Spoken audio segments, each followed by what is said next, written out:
আসসালামু আলাইকুম। প্রিয় দর্শক, অন্য মঞ্চের আলাপচারিতায় আপনাদের সকলকে আমন্ত্রণ জানাচ্ছি। সুপ্রিয় দর্শক শ্রোতা, আসসালামু আলাইকুম। যে যেখানে আছেন ভালো থাকবেন সেটাই প্রত্যাশা করছি। বাংলাদেশ প্রসঙ্গে আজকে একটা ইন্টারন্যাশনাল সংগঠনের রিপোর্টের আলোকে কথা বলতে চাই। Global centre for democratic governance নামক একটা ইন্টারন্যাশনাল অর্গানাইজেশন বাংলাদেশে ইউনূস আমলের একটা সার্ভে করেছে। সেই সার্ভে রিপোর্টটা নিয়ে আজ আপনাদের সঙ্গে মত বিনিময় করতে চাই। অরাজকতার 1 বছর, আমরা যদি বাংলায় অনুবাদ করে বিষয়টাকে এভাবে নিয়ে আসি তাহলে শিরোনাম হয় অরাজকতার 1 বছর, বাংলাদেশের অন্তর্বর্তীকালীন সরকারের সময়কালে মানবাধিকারের ভয়াবহ লঙ্ঘন, অস্থিতিশীলতা, নৈরাজ্য, সন্ত্রাস, মব ইত্যাদি ইত্যাদি। আমরা সংক্ষেপে বিষয়টাকে নিয়ে আলোচনা করব। বাংলাদেশের অন্তর্বর্তীকালীন সরকারের সময়কালে সংগঠিত মানবাধিকার লঙ্ঘন, রাজনৈতিক দমন, নিপীড়ন, উদ্বেগজনক জাতীয় অস্থিতিশীল পরিস্থিতির একটি চিত্র, যে চিত্রে দেখা যাবে যে কি অবস্থা আছে। প্রথম আসি আমরা মূল অনুসন্ধানে। সেই মূল অনুসন্ধানের শিরোনাম 1, বিচার বহির্ভূত হত্যা ও হেফাজতে মৃত্যু। অন্তত 637 জন ব্যক্তিকে গণপিটুনিতে নির্মমভাবে নিহত করা হয়েছে। আইন শৃঙ্খলা রক্ষাকারী বাহিনীর হাতে হত্যাকাণ্ডের শিকার হয়েছে 47 জন, যাতে আমরা বিচার বহির্ভূত হত্যাকাণ্ড বলতে পারি। আওয়ামী লীগ সমর্থিত 21 জন রাজনৈতিক বন্দী জেল হেফাজতে মৃত্যুবরণ করেছে। আওয়ামী লীগের পক্ষ থেকে বলা হয়েছে তাদেরকে হত্যা করা হয়েছে। রাজনৈতিক প্রতিহিংসা, আওয়ামী লীগ ও তার সহযোগী সংগঠনের 205 জন নেতা ও কর্মীকে হত্যা করা হয়েছে। আগস্ট 2024 থেকে মে 2025 পর্যন্ত 3,59,789 জনকে গ্রেপ্তার করা হয়েছে, যার অধিকাংশ আওয়ামী লীগের নেতাকর্মী। 14 জন নারী সহ 116 জন জাতীয় সংসদ সদস্যদেরকে কারাগারে রাখা হয়েছে আটক করে বিনা বিচারে। এদের মধ্যে বিশাল একটি সংখ্যক রয়েছেন, বয়সের ভার রয়েছে, দীর্ঘ রাজনীতি রয়েছে। এর ভিতর উল্লেখযোগ্য একটা অংশ রয়েছেন যারা মন্ত্রী, প্রতিমন্ত্রী, উপমন্ত্রী এবং মন্ত্রী পদমর্যাদায় ছিলেন। ঐতিহাসিক ও ধর্মীয় প্রতিষ্ঠান হামলা, সামরিক আইন শৃঙ্খলা বাহিনীর উপস্থিতিতে স্বাধীনতার আতুরঘর হিসাবে পরিচিত ঐতিহাসিক বঙ্গবন্ধু ভবনকে গুড়িয়ে দেওয়া হয় এবং সরকারি প্রশাসনের বিভিন্ন ইনস্ট্রুমেন্টের সাহায্য নিয়ে আইন শৃঙ্খলা রক্ষাকারী বাহিনী সেখানে গুড়িয়ে দেওয়া ব্যক্তিদের পাহারা দেয়। 2024 থেকে 2025 অন্তত 80টি মাজার ধ্বংস করা হয়েছে। এই মাজারের সঙ্গে ধর্মভিত্তিক একটি শ্রেণী, বিশাল একটা অংশ, তাদের বিশ্বাস নিয়ে তারা এই মাজার কেন্দ্রিক বিভিন্ন কর্মকাণ্ড করে থাকেন। তার 80টি ধ্বংস করা হয়েছে। আইন শৃঙ্খলা বাহিনীর উপরে সহিংসতা, 44 জন পুলিশ কর্মকর্তাকে হত্যা করা হয়েছে। 44 জন পুলিশ কর্মকর্তাকে হত্যা করা হয়েছে। 182 জন পুলিশ সদস্য এখনো নিখোঁজ। হয়তো তাদের জন্য কোনো অনাকাঙ্ক্ষিত ভয়ঙ্কর কোনো পরিস্থিতি তাদের নিয়তিতে রেখেছিল, এটা হতে পারে। 500-র বেশি থানায় আক্রমণ করা হয়েছে এবং কোনো কোনো থানায় বাইরের থেকে আটকে রেখে আগুন দিয়ে পুড়িয়ে মারা হয়েছে। এর ভিতরে একজন পুলিশ সদস্য আছেন, মহিলা, গর্ভবতী ছিলেন। গর্ভবতী মহিলা চিৎকার করে আর্তনাদ করে আত্মরক্ষার চেষ্টা করেও তিনি রক্ষা পাননি। সামাজিক পরিস্থিতির অবনতি, শিশু নির্যাতন ভয়াবহ আকার বেড়েছে। 2025 সালে প্রথম মাসেই 259 জন শিশু খুন হয় এবং 640 জন শিশু নির্যাতনের শিকার হন। 640 জন নির্যাতনের শিকার হন, 259 জন নির্মমভাবে হত্যার শিকার হন। সেপ্টেম্বর 2024 থেকে জুন 2025 পর্যন্ত 12,726টি নারী নির্যাতন এবং 4,105টি ধর্ষণের ঘটনা ঘটেছে, যার ভিতরে কেউ কোনো বিচার পাচ্ছেন না এবং বিচার চাইতে গেলে তাদের মবের শিকারে পরিণত হচ্ছে। নারী স্বাধীনতায় চরমভাবে হস্তক্ষেপ করা হচ্ছে। কোন নারী কি পোশাক পরে বের হবে সেটাও তারা নির্ধারণ করে দিচ্ছে এবং রাস্তাঘাটে কোথাও এখন নারী আর নিরাপদ না। সংখ্যালঘুদের উপরে নিপীড়ন, 27 জন সংখ্যালঘু খুন হয়েছেন, 20 জন সংখ্যালঘু নারী ধর্ষণের শিকার হয়েছে। 2024 সালের বড়দিনে 17টি গির্জায় অগ্নিসংযোগ করা হয়েছে। পার্বত্য চট্টগ্রামে 103টি মানবাধিকার লঙ্ঘনের ঘটনা ঘটেছে। 19 জনকে বিনা কারণে গ্রেপ্তার এবং তাদেরকে বিনা বিচারে আটক করে রাখা হয়েছে। 300 একর জমি দখল করে নেওয়া হয়েছে যারা ধর্মীয় সংখ্যালঘু তাদের। আগস্ট থেকে ডিসেম্বর 2024 পর্যন্ত তৃতীয় লিঙ্গের সম্প্রদায়ের উপর 70টি নিপীড়ন হয়েছে। এর বাইরেও থাকতে পারে, যে তথ্য এখনো পাওয়া যায়নি। কমপক্ষে 2442টি সংখ্যালঘু নিপীড়নের তথ্য পেয়েছে এই সংগঠন। গণতন্ত্র দমন, অন্তর্বর্তীকালীন সরকার শেখ হাসিনার ভুয়া পদত্যাগ পত্রের কথা প্রচার করে নিজেদেরকে বৈধ সরকার হিসাবে তুলে ধরার চেষ্টা করছে। যদিও শেখ হাসিনা যিনি প্রধানমন্ত্রী তিনি পদত্যাগ করেননি বলেছেন তিনি নিজে, এবং মহামান্য রাষ্ট্রপতি তিনিও বলেছেন যে তার কাছে শেখ হাসিনা প্রধানমন্ত্রী হিসেবে পদত্যাগ করার কোনো ডকুমেন্ট তার কাছে নাই। সংবিধানের 116 অনুচ্ছেদকে ব্যবহার করে সুপ্রিম কোর্টের অভিমতকে ব্যাখ্যা ভুল করে সেখানে বলা হয়েছে সুপ্রিম কোর্ট নাকি অন্তর্বর্তীকালীন সরকার গঠন করতে বলেছে। কিন্তু প্রিয় দর্শক শ্রোতা, আমার কাছে সুপ্রিম কোর্টের সেই অভিমত রয়েছে। সুপ্রিম কোর্ট কোথাও অন্তর্বর্তীকালীন সরকার গঠন করার কোনো মতামত দেননি। সুপ্রিম কোর্ট বলেছেন যে প্রধানমন্ত্রী যদি না থাকে এই সময় জরুরি কাজ সম্পাদনের জন্য, জরুরি নির্বাহী কাজ সম্পাদনের জন্য রাষ্ট্রপতি প্রধান উপদেষ্টা নিয়োগ দিতে পারেন।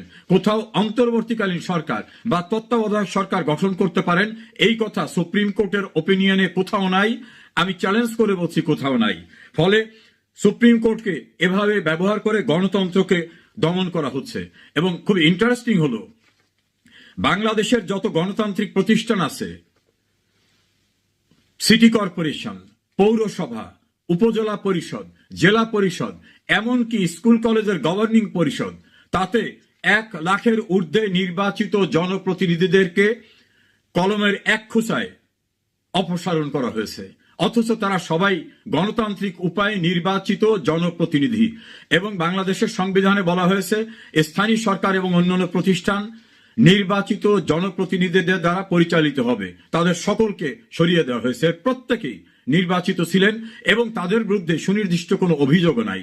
তাদের কাউকে আত্মপক্ষ সমর্থনের কোনো সুযোগ দেওয়া হয়নি। ফলে ইউনিয়ন পরিষদের চেয়ারম্যান, উপজেলা পরিষদ, জেলা পরিষদ, পৌরসভা, সিটি কর্পোরেশন, এমনকি শিক্ষা প্রতিষ্ঠানের এবং পেশাজীবী প্রতিষ্ঠানের যারা নির্বাচিত প্রতিনিধি, জাতীয় প্রেস ক্লাব পর্যন্ত তাদেরকে সরিয়ে দেওয়া হয়েছে। ধর্মীয় উগ্রবাদ ও আইনের অপব্যবহার, সরকারের প্রত্যক্ষ বা পরোক্ষ পৃষ্ঠপোষকতায় ধর্মীয় উগ্রবাদের উত্থান হয়েছে। গুরুতর জঙ্গি অভিযোগে অভিযুক্ত এবং সন্দেহভাজন 300-রও বেশি আসামিকে জামিন দিয়ে দেওয়া হয়েছে, যারা আন্তর্জাতিকভাবে ব্যান্ড অর্গানাইজেশনের সদস্য। এর বাইরে জেলখানার থেকে ভয়াবহ যে সকল সন্ত্রাসীরা বেরিয়ে গেছে তাদের গ্রেপ্তার করা সম্ভব হয়নি। তারা যে অস্ত্র লুট করে নিয়েছে সেটাও তাদের কাছ থেকে উদ্ধার করা সম্ভব হয়নি। জেল কর্তৃপক্ষ এবং আইন শৃঙ্খলা রক্ষাকারী বাহিনীর সদস্যরা সেটা নিজেরা স্বীকার করে বলেছেন। গণমাধ্যমের নিয়ন্ত্রণ ও নিপীড়ন, গণমাধ্যমে সেন্সরশিপ আরোপ করা হয়েছে। এই সরকারের নির্দেশের বাইরে একটি শব্দ লেখার কোনো অধিকার তাদের নেই। 184 জন সাংবাদিকের অ্যাক্রেডিটেশন কার্ড, অর্থাৎ যে কার্ড নিয়ে তারা সরকারি বিভিন্ন প্রতিষ্ঠানে যেতে পারতেন, যেটা তাদের আইডেন্টিটি, সেটা বাতিল করা হয়েছে। 266 জন সাংবাদিককে ভুয়া হত্যা মামলায় আসামি করা হয়েছে। সাংবাদিকরা কোথাও হত্যা করতে গেছে 266 জনকে। 14 জন সাংবাদিককে মিথ্যা অভিযোগে গ্রেপ্তার করা হয়েছে, যার ভিতরে 71 টেলিভিশনের মোজাম্মেল বাবু, জাতীয় প্রেস ক্লাবের সাধারণ সম্পাদক এবং ভোরের কাগজের সম্পাদক শ্যামল দত্ত, সিনিয়র সাংবাদিক ফারজানা রূপা, শাকিল আহমেদ সহ অন্যান্যরা রয়েছেন। গণমাধ্যমের সকল প্রতিষ্ঠান দখল হয়ে গেছে। 3-4টি ছাড়া সকল প্রতিষ্ঠান মবের দ্বারা দখল করে সেখানে নতুন ব্যবস্থাপনা, নতুন সাংবাদিক ডিপ্লয় করা হয়েছে। ফলে হাজারের ঊর্ধ্বে সাংবাদিকরা এখন চাকরিচ্যুত হয়ে অমানবিক অবস্থায় মানবতার জীবনযাপন করছেন। নাগরিকের অধিকার এবং স্বাধীনতা লঙ্ঘন, নাগরিকের ব্যক্তিগত স্বাধীনতা লঙ্ঘন হয়েছে। 15 আগস্ট সামাজিক ও রাজনৈতিক নারী নেতৃবৃন্দ জাতির পিতার প্রতি শ্রদ্ধা জানাতে গেলে সেখানে মুক্তিযোদ্ধা, নারী, এমনকি রিকশাওয়ালাকে নির্মমভাবে মারধর করে, চরমভাবে বেইজ্জত করে তাদের কাউকে একজন রিকশাওয়ালাকে হত্যা চেষ্টা মামলায় কোর্টে চালান দেওয়া হয়েছে। তিনি গেছিলেন ফুল নিয়ে শ্রদ্ধা জানাতে, তিনি নাকি হত্যা করতে গেছেন। হত্যা চেষ্টার মামলায় তাকে গ্রেপ্তার করা হয়েছে। এভাবে নারী অধিকার, মুক্তিযোদ্ধার অধিকার এবং গণমানুষের অধিকারে দমন পীড়নের বাংলাদেশে নজিরবিহীন দৃষ্টান্ত স্থাপন করেছেন এই সরকার। সর্বোচ্চ পর্যায়ে দুর্নীতি, অন্তর্বর্তী সরকারের প্রধান ডক্টর মোহাম্মদ ইউনূস তার বিরুদ্ধে দায়ের করা 11টির অধিক দুর্নীতির মামলা এবং অন্যান্য মামলা নিজ ক্ষমতা ব্যবহার করে প্রত্যাহার করে নিয়েছেন। এমনকি রাষ্ট্র তার কাছে 666 কোটি টাকা ট্যাক্স পাবে সেই ট্যাক্স নিজের ট্যাক্স নিজে মওকুফ করেছেন, যেটাকে বলা হয় কনফ্লিক্ট অফ ইন্টারেস্ট। এটা তিনি কোনোদিন করতে পারেন না। গ্রামীণ ব্যাংকের মালিকানা ছিল রাষ্ট্রের একটা অংশ, সেটাকে তিনি কমিয়ে নিজের নিরঙ্কুশ করে নিয়েছেন।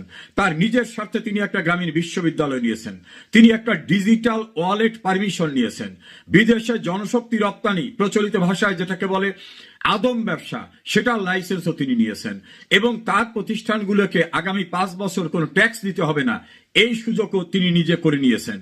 গ্রামীণ স্টারলিংক নামে গ্রামীণ ব্যাংক ও স্টারলিংকের যৌথ উদ্যোগে তিনি আরো একটি ব্যবসা প্রতিষ্ঠান নিয়েছেন। একের পর এক তিনি করেছেন। আমরা সংক্ষেপে যদি বলি, আইনের শাসন টোটালি ভেঙে পড়েছে, কোন আইন শৃঙ্খলা পরিস্থিতি নাই।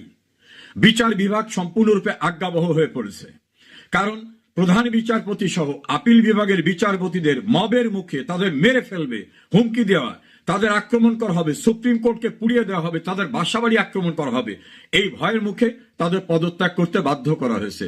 এ পর্যন্ত 5 জন বিচারককে, সর্বোচ্চ আদালতের বিচারককে পদত্যাগ করতে বাধ্য করা হয়েছে, অপসারণ করা হয়েছে 2 জনকে, ছুটিতে পাঠানো হয়েছে প্রায় 15 জনকে, এবং আরো প্রক্রিয়া রয়েছে। অধস্তন আদালতের 18 জনকে আইন বহির্ভূতভাবে জোরপূর্বক অবসরে পাঠানো হয়েছে। এভাবে বিচার বিভাগ সম্পূর্ণরূপে আজ্ঞাবহ। বিচার বিভাগের কারোই এই সরকারের নির্বাহী বিভাগের অনুমতি ছাড়া কোনো কিছু করার এখতিয়ার নাই। আইন শৃঙ্খলা পরিস্থিতি তো বললাম, কোনো কিছুই নাই। মবের হাতে রাস্তাঘাটে মানুষ হত্যাকাণ্ডের শিকার হচ্ছে। চাঁদাবাজি ভয়ঙ্কর আকার ধারণ করছে। গ্রামের সাধারণ মানুষ, ব্যবসায়ী, ভিন্ন রাজনৈতিক মতাবলম্বী এবং যারা অন্যান্যভাবে এই সরকারের প্রিয়ভাজন না, তাদের কাছ থেকে শত শত কোটি টাকা লুটপাট করে নেওয়া হচ্ছে, এবং এটা এত ভয়ঙ্কর যে তথ্য বাইরে আসলে বিস্ফোরক অবস্থা সৃষ্টি হবে। অনেকেই ভয়ে কথা বলছেন না, তাহলে তাদের বেঁচে থাকা, টিকে থাকা, এলাকায় থাকা সম্ভব হবে না। আমার নিজ জেলা পিরোজপুরে চাঁদাবাজিতে অতীতের সকল রেকর্ড অতিক্রম করেছে। এখন তারা বেঁচে থাকার জন্য চাঁদা দিয়ে বাড়িতে অথবা পালিয়ে থাকতে হয়। অর্থনীতি একেবারে শূন্যের কোঠায় নেমেছে। যদিও এই সরকারের অর্থ উপদেষ্টা ক্ষমতা আসার পরে বলেছিলেন অর্থনীতির অবস্থা খারাপ না, এবং তিনি খালেদ মহিউদ্দিনের এক প্রশ্নের জবাবে বলেছিলেন শেখ হাসিনার আমলে অর্থ ব্যবস্থাটা সঠিক পথে ছিল, সেই অর্থনীতি এখন 0 পর্যায়ে। বাংলাদেশের আয়ের বড় উৎস ছিল তৈরি পোশাক রপ্তানি, জনশক্তি রপ্তানি। এখন তৈরি পোশাক রপ্তানিতে বিদেশ থেকে এমনভাবে ট্যাক্স ইম্পোজ করা হয়েছে যে সেই খাত এখন ভারত, মালয়েশিয়া, অন্যান্য জায়গা চলে যাচ্ছে। জনশক্তি রপ্তানি, এই সরকার জঙ্গিদের ছেড়ে দেওয়ার কারণে জঙ্গিদের কর্মী হিসাবে বিদেশে পাঠায়। মালয়েশিয়া এই বিষয় ডিটেক্ট করার ফলে এখন মালয়েশিয়ার কারাগারে জনশক্তির একটা অংশ, আর অন্যান্য দেশ এই খবর পাওয়ার পরে আর বাংলাদেশ থেকে জনশক্তি নিতে আগ্রহ দেখাচ্ছে না। সরকার বিভিন্ন দেশে গেছেন।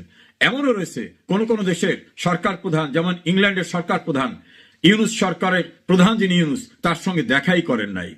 তিনি মালয়েশিয়া গিয়েছেন, বলছেন তাদেরকে গ্রাজুয়েট প্লাস দেওয়া হবে মালয়েশিয়ার পক্ষ থেকে, আর মালয়েশিয়া পাবলিকলি বলেছে এটা অসত্য তথ্য, আমরা এইরকম ভাবে কোনো প্লাস তাদেরকে দেওয়ার কোনো সিদ্ধান্ত নেইনি।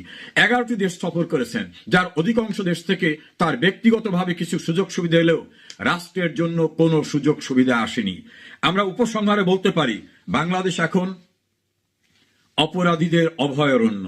বাংলাদেশ এখন মব অর্থাৎ সন্ত্রাস, উচ্ছৃঙ্খলতার দ্বারা পরিচালিত হচ্ছে। বাংলাদেশের প্রশাসন, সিভিল অ্যাডমিনিস্ট্রেশনে যারা ছিল তাদেরকে বিদায় করে দেওয়া হচ্ছে। বাংলাদেশের কারাগারের ধারণ ক্ষমতা 42,000।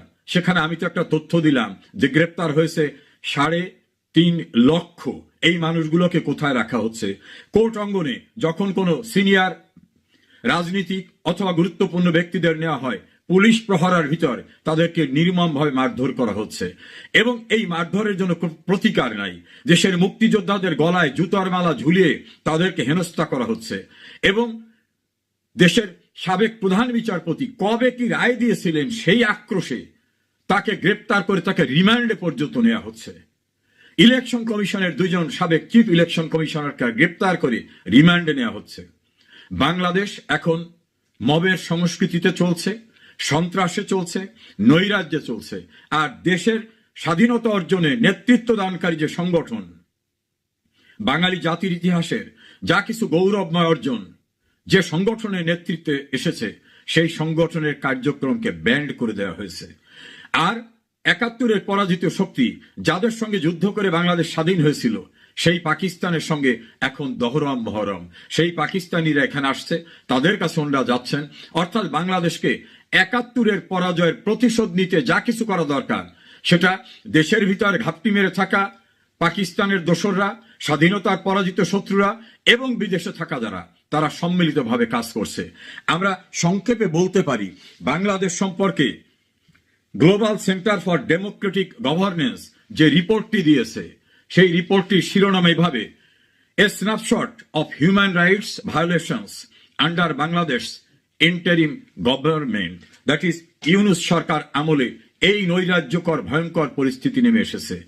ব্যবসায়ীদের কাছ থেকে চাঁদা নেওয়া, গ্রামগঞ্জে ভিন্ন মতাবলম্বীদের কাছ থেকে চাঁদা নেওয়া, বাড়িঘর দখল করা, ব্যবসা দখল করা, বিভিন্ন অফিসের পদ দখল করা, এমনকি গণমাধ্যম দখল করায় যে ঘটনা ঘটেছে, আমি বাংলাদেশে তো নয়, পৃথিবীর ইতিহাসে কোথাও এমন ঘটনা ঘটেছে বলে আমাদের জানা নাই।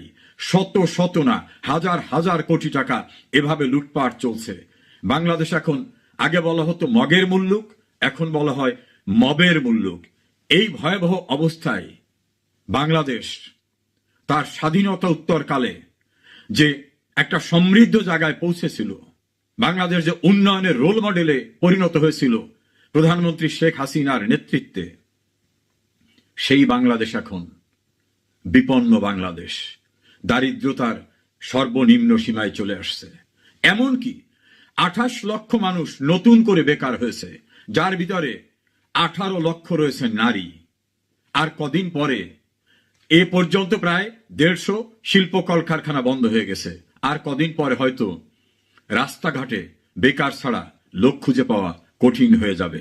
এভাবেই অবৈধভাবে ক্ষমতা দখল করা ডক্টর মোহাম্মদ ইউনূস ব্যক্তিগত স্বার্থ ছাড়া ক্ষমতা দখলের পরে দেশ ও জাতির জন্য কিছু করেননি, বাংলাদেশটাকে বহু শত বছর পিছনে নিয়ে গেছেন। এই মবের রাজত্বে বাংলাদেশ এ পর্যায়ে এখন রয়েছে।